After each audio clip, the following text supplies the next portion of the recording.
Boys and girls, ladies and gentlemen, welcome back to Bet the Over. In this episode, we'll be breaking down the Washington versus Giants game, and also we'll be talking about how this affects where they stand in the draft. So lock in and let's get right into it. Ladies and gentlemen, boys and girls, welcome back to another episode. I'm your host, Kevbo. And in this episode, we're going to be breaking down Giants versus Washington. In this game, the final score was 21-29. And we'll be talking about the offense, the defense, and the special teams. So let's get right into it. So in this game, the Washington Commanders started Marcus Mariota. Jaden Daniels has been deactivated for the rest of the season, I'm pretty sure. In this game, Mariota attempted 19 passes. He put up 211 yards, one touchdown, 0 picks, and 2 sacks with a passer rating of 109.8. And Jackson Dart went 20 for 36, 246 yards, 6.8 yards per play, 2 touchdowns, 1 pick, and a passer rating of 83.8. Now, first, let's get into the quarterbacks. So, overall, I think Dart played okay. This definitely wasn't his best game. The first half, he looked a little off. I know the conditions were pretty bad. It was really windy, and that was the day. The Northeast region got a ton of snow, so the field was definitely damp. And although they did a pretty good job of clearing it, but he was missing a lot of throws off rip.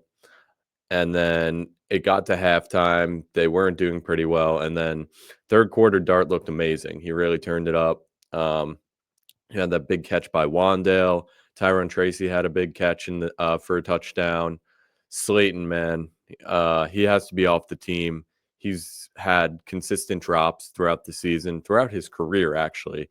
But this past week was really bad. He had one that was right in his hands. He dropped it, and then he had another big drop later in the game around the third, fourth quarter.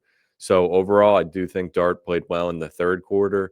However, the fourth quarter, um, he played a little too much hero ball. The last drive of the game, he really looked like he was just throwing jump balls to his wide receivers and hoping he got a pass interference or they caught it for a bomb. This is not the first time he's done this. He did this in the Broncos game a little bit too, where it's the fourth quarter. He needs a big drive to win the game, and it just looks like he's launching it down the field hoping for a PI. And the one thing that really gets me tight about this is the jump balls are always to Wandale Robinson. Now, listen, Wandale's a great player. He's having his breakout season. I hope they re-sign him. He's a great slot wide receiver, really makes big plays. However, throwing a 5'8" wide receiver jump ball should not be in the game plan. And they do it a lot. It's not even just in the fourth quarter. They do it throughout the game. And like I said, Wandale is a dog, but 9 times out of 10, he's probably not going to catch the jump ball when he's going up against a 6-foot corner or 5'11" corner when he's 5'8". He does have hops, but that's not I guess, recipe to win. Next, we'll get into Tyrone Tracy and Jackson Dart running. So Tracy had 15 carries for 70 yards, averaged 4.7 yards per carry with the touchdown. Dart had 9 carries, 63 yards, averaging 7 yards per pop. Tracy over this past couple weeks has looked really good. Since Scadaboo got hurt, he didn't look as good the first couple weeks after that. However, he has turned it up at the end of the season, which is a promising sign because once Scadaboo does come back, if they both are running efficiently, that'll be a really good 1-2 combo, and it will relieve a lot of pressure off Dart probably, so he doesn't have to run as much because even though Dart is really athletic and he can run well, you run the risk of him getting hurt, as we've seen throughout the season. He's been in concussion protocol 5 times, I think. He only got diagnosed technically once, but he gets hurt a lot. This past game, he went out for a play because he had something with his hip, I think it was. So overall, we need both those guys back. And if they come back and Scadaboo comes back the way he was playing earlier in the season and Tyrone Tracy is playing the way he is now, we're going to have a really good running game next year. And next, let's get into the receiving. So in total, actually, Theo Johnson had the most receiving yards, which is a little surprising. He only had 4 targets for 3 receptions, but he had yards per target of 18 yards, so that's why he was pretty efficient in that way. Theo Johnson has been a pretty surprising uh, commodity this season. I didn't think he would be that good. He is pretty inconsistent with his catching. He's like Darius Slayton, where some games it looks like he'll snag the ball out of the air with one hand, and then the next game he'll drop easy passes. So I hope Theo Johnson continues to develop. He has a very good rapport with Dart, and he could be a very crucial part of the offense in the future because he is athletic and he's big, but he just needs to find that consistency.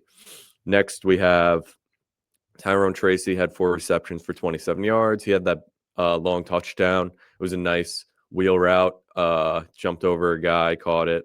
Wandale also had 10 targets for 54 yards, so he didn't have necessarily a lot of yards, but he had a crazy touchdown where he was like diving, toe tap, like falling backwards. I don't even know. It was a crazy touchdown in the third quarter. And this game, although Washington did seem like they demanded the game, or commanded the game. Commanders commanded it. The Giants were in it late. They did get the ball to potentially score and tie the game up. They failed to do that, but they were right there with him. Now, the Commanders did have their backup quarterback, but this has kind of been the story of the season. The Giants are usually in games with every team. You think about it, the Broncos, not the Patriots. That's the one game it was pretty bad. Let me pull up each week's games to compare which games they've been in so far. Because, like I said before, they've been basically in every game. Maybe not Washington. Maybe not the Chiefs game, but week 1, they played Washington. They didn't look very good against them. I'll give them that. Week 2, Dallas was that big shootout. They were right there. That could have been a win. Chiefs game, they weren't in it. Chargers, they won. Saints game, they really should have won. They had terrible turnovers that entire game. So that's what really led to their downfall. Then we had the Thursday night game where they beat the Eagles. That was a big week. Denver Broncos, we all know how that went. They blew a 30-point lead. Second game against Philadelphia, they were in it. Once Scatterboo got hurt, I guess the game kind of fell apart. They were in it against the Niners. That was a pretty close game. Chicago a couple weeks ago, they only lost by 4 points. They were right there with them, and Chicago is currently, I think, 10-2. I mean, not 10-2, 10 and oh no, they're 6-3. Wow, I thought Chicago was doing better actually. They started out hot, where they lost their first game and then they started winning, and then I guess they're falling off track. The Packers, they lost by 7. I think the Packers are on pace to win the NFC North, or maybe it's Detroit. Detroit, they only lost by 7 as well. Yeah, Detroit's ahead. They're 7-4. Patriots, they weren't in it, so they got dismantled by them. And then it's the Washington game. So 1, 2, 3, 4, 5, 6. So 6 out of their last. Oh, the records only correlate to which week it was, so those records are probably off. But 6 of the games they've lost, they were right there with it. So if you're thinking they win 4 of those, at least they'd be 6-6 at this point of the season. Although that doesn't seem to be adding up. Anyway, the point is, the Giants really find ways to lose. It's a consistent pattern. Now, at this point of the season, it's not necessarily bad that they're losing because they've already been eliminated from the playoffs. There's no point in winning, although you would love to see them win, because I hate watching the game on Sunday and want to pull my hair out because they're playing so terrible. But losing is definitely the best option because you hold that number 1 overall pick. I'm going to say it until they don't have it anymore, potentially, but that number 1 overall pick is so crucial to the Giants. If they get that pick and they trade down and get future assets, that could really turn the whole franchise around quickly, because we saw it with Chicago.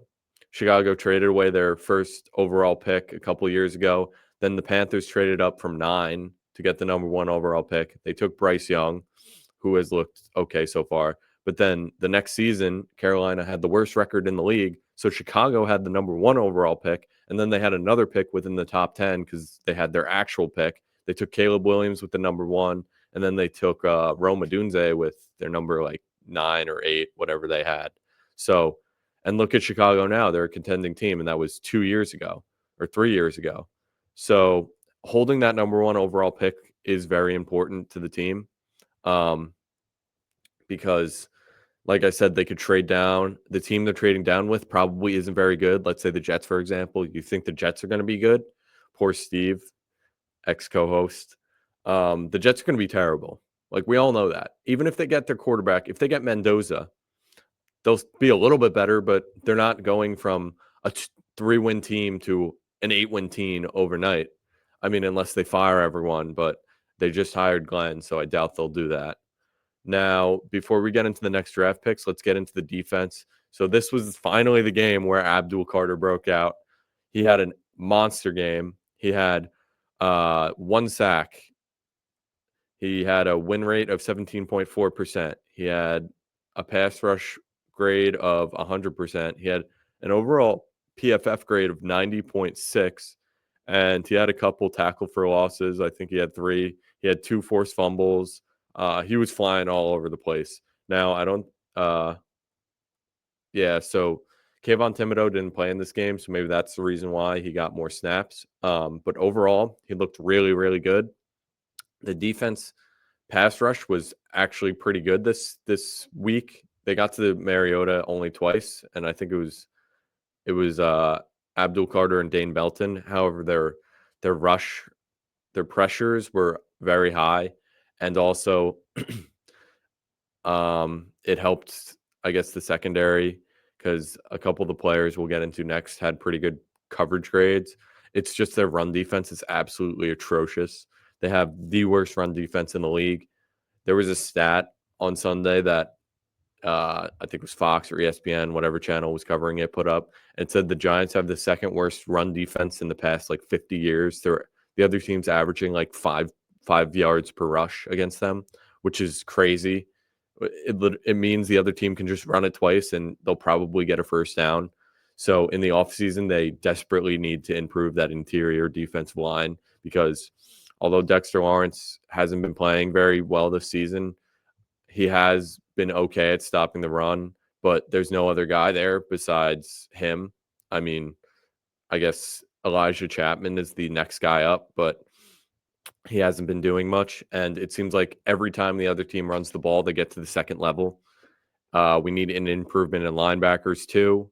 I know there's a potential linebacker in the draft that some people are speculating they should take, but the rush defense needs to improve desperately. Anyway, getting back to Abdul Carter, great game for him. It's exciting to see him finally. This was his week where he broke out. I know a couple people were saying he had his best week in practice. If he turns the corner, this pass rush can be what we thought it would be at the beginning of the season, although it has been a little underwhelming. Brian Burns is having the best season of his career so far. And if you can get Abdul Carter ramping up, just get like next year, let's say, for example, if Abdul Carter gets 9 sacks, 8 sacks, and Brian Burns has 10, 12 sacks. That's like 20 sacks between two of them right there. So I'm excited to see him grow and develop. He just needs to work on his attitude, show up to meetings, do what he's got to do. He's got to grow up a little bit, but exciting to see the rookie pop out. It really gives you hope for the future. Now, what we'll get more into the draft picks now. So as we all know, the Giants still have the number 1 overall pick. If they lose out, they will have it at the end of the season. So this game against Washington was pretty big because Washington only had 3 wins, so they weren't too far below. Now Washington sits at 8. Ideal scenario, the Giants get the number 1 overall pick. They trade down with a team like the Jets, the Cardinals, or even potentially the Saints. Get some future assets, maybe even a couple players. Load up for next year's draft class, which is pretty loaded. I hope that they trade down to like 5 or 6. They can get a wide receiver, a corner. They can even take a linebacker, just any position of value that would instantly help the team. Plus, you'd have more future assets. You'd probably get a second this year, a first next year, And that's what everyone's saying, and I completely agree with it. That's definitely the best thing they could possibly do for their future. Now, the next couple weeks, they play Minnesota this week, so that's a game they could potentially win. So it's going to be interesting. We never know what type of JJ McCarthy we're going to get. This past week, he balled. He played really well. Although 3 weeks ago he looked like the worst quarterback in the league. So we got to see. He's probably, we don't know with him. He's very inconsistent. And the biggest game of the season is going to be against the Vegas Raiders. That's going to be the Toilet Bowl. We have the number 1 overall pick, so the worst team in the league playing the second worst team in the league. Whoever wins that is going to drop down. It's not going to be like, oh, you lost against the number 1 overall team, or you won against the number 1 overall team. All right, let me use an example. I'm confusing myself. So let's say the Giants beat the Raiders right there. They're not going to go to pick number 2. They're going to drop down to pick number, probably as of right now, they would drop to pick number 5 or pick number 6. So winning one game drops you 5 spots in the draft order. So, like I said, as a Giants fan, you want to see the team succeed. Not now, not these next 3 weeks. You need them to lose these games, because you win that one game against the Raiders in 2 weeks, you're at pick 5 or 6. You're not at pick 2 anymore. And knowing the Giants, they'll win one of these games. I just know it. They always do this. Last year was against the Colts. I think if they would have lost, they would have had pick 1, or I don't know if that was the case, but I know they won against the Colts. They still had pick number 3, but they always win these games that mean nothing, especially against the Raiders. If they win that game, I will actually be so tight, because you just completely, the whole season was for nothing and you got no reward for it. So next I'll get into a couple PFF grades. So the top performers of this week, we had Abdul Carter with a 90, and then let's get into the offense. So the offense in total, Andrew Thomas did have a great game again. He's absolutely a stud. We need him to stay healthy all year, because when he's healthy, this team looks completely different. Their offensive line has not been the worst in the league, which was a constant theme these past couple years. This year, they ranked middle of the pack, which is actually a huge improvement. Daniel Bellinger up there on offense. He's kind of a slept on backup tight end. Whenever he's out there, I feel like he makes plays, but it just seems like the coaching staff wants to go to Theo Johnson, who is good, but Daniel Bellinger just is a safe option. He's not the fastest guy. He's okay at blocking, but he's very consistent. He catches everything. We love Daniel Bellinger over here. Next, we got Tyrone Tracy. Like I said, he's really picked up his game these past couple weeks. Had a 68.8. Like I said, he's bringing the boom for his boy Scatterboo. Wan'Dale Robinson had a 67.7. He's continuing his great season. He's going to demand a lot of money at the end of the season. He is a free agent. We got to see how that pans out. I'll keep you guys up to date. But overall, I think the Giants did play pretty well. They lost to Washington, although they are not necessarily a good team at all. You don't want them to win at this point. They need the number 1 overall pick. It'll help them so much more. It's so much more valuable than the pick 5 or 6. And I'm excited to see these next couple of weeks. I hope Abdul Carter continues to be that great player we saw this past Sunday. We got to see how he plays against Minnesota, Vegas, and then the Cowboys. That's the last 3 they end off the season. I want him to finish strong. Dart, I want him to continue. Although he didn't play his best game, I do want him to build on what he has. I want to see him more in like a fourth quarter dire situation, read the field more, take his time, diagnose the plays, and hit the open guy. I don't like seeing him just launch it down the field to whoever he thinks could potentially be open. I know you could get a pass interference or something, but I don't like that style of play. Overall, Dart has played pretty good this season.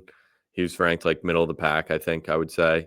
And he's missing his number 1 weapon in Malik, and also Scatterboo definitely helps the offense. It just brings them a lot more life. So that's about it for this episode. Comment down below what you thought about the Washington game. I thought it was a very amusing game to watch. It was fun. It was back and forth. Actually, no, Washington kind of commanded the game the entire first half, and then the Giants started to creep back. I was getting nervous they were going to win at the end, honestly. But then they ended up choking away the win. Story of the season. Thanks for tuning in, guys. Remember, bet the over.